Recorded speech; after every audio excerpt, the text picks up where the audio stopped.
Hi, it's Chris.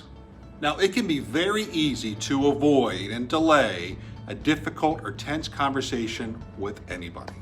Now, as a leader, waiting for the right moment to have that tough conversation will often backfire.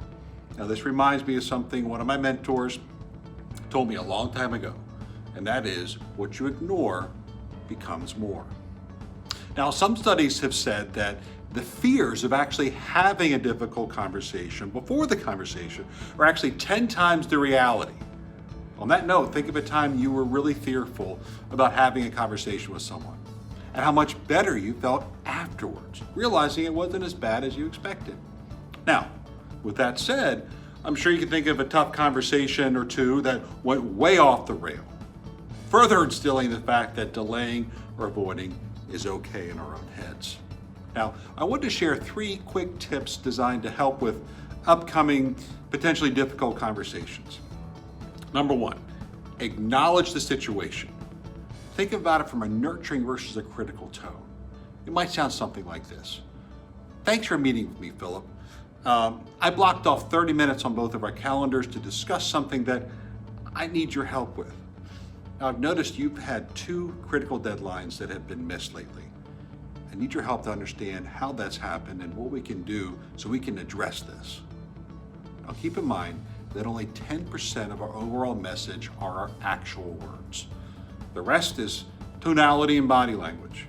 That, for example, sarcasm used at the appropriate time is okay.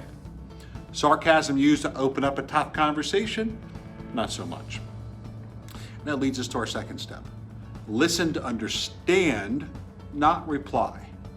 Now, one of the toughest things to do in any situation is listen. Listening is hard. Anyone that says openly, hey, I'm a great listener, I get concerned because it is really difficult to be a good listener. Typically, we are wired to respond rather than understand. And for that reason, we can't take it for granted.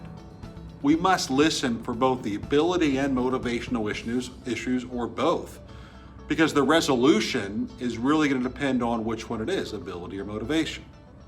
Now, number 3, don't try to win, try to resolve. Keep in mind that you want to stick to what will you do and what will I do, because we typically doesn't do anything. The most important part is the person you're speaking with to take personal ownership in their role in the situation. And then for you to take time to follow up and monitor progress. If there's no follow-up on your end as a leader, then you should not be surprised when the behaviors do not improve over time. To recap, acknowledge the situation, listen to understand, not to reply, and don't try to win. Focus on resolving the issue. Have a great week.